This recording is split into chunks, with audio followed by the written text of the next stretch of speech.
Resign, retire, or be fired. That is the new message, essentially, from President Trump to several top FBI officials. It includes about a half a dozen executive assistant directors who are some of the Bureau's top managers.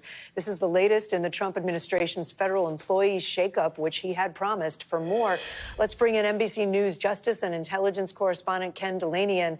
Ken, what do we know about this order, and who exactly is President Trump talking about here? What kind of impact will there be on the FBI potentially?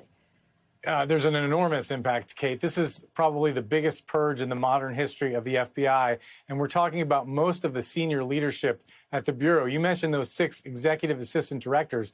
They're like the top supervisors on the 7th floor here in headquarters at Washington, D.C. But today we're learning that as many as 20 or more special agents in charge of various field offices around the country have also been removed from their posts. Now, technically, these people can't be fired legally, but the practical reality is that it's really difficult for them to fight it, and many of them are eligible for retirement, and so they are retiring, they are capitulating. But people we're talking to are very alarmed. They say it's not supposed to work that way.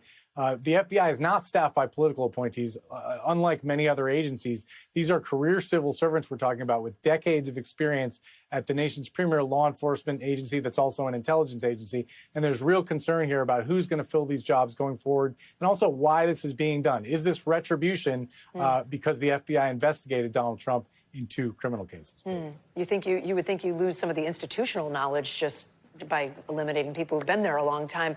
Switching gears, can I ask about your other reporting about the Pentagon's intelligence agency pausing observances for several annual cultural historical events? We're talking MLK Day, Black History Month, LGBTQ Pride Month. Tell us more about that.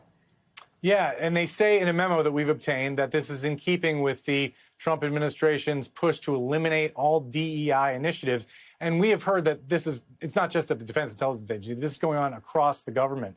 In fact, Dan DeLuce, my colleague, has new reporting that it's happening at the CIA and other places in the intelligence community, where basically they're saying any observance of these kinds of holidays, something as basic as MLK Day, which is a federal holiday, they are not allowed to do anymore. And, look, this is a controversial initiative. Obviously, some people would say Donald Trump got elected to do this, but it's causing a lot of angst here among federal employees because it's particularly people in protected groups who feel a little bit under siege right now, Kate. Ken Dilanian for us. Ken, thank you.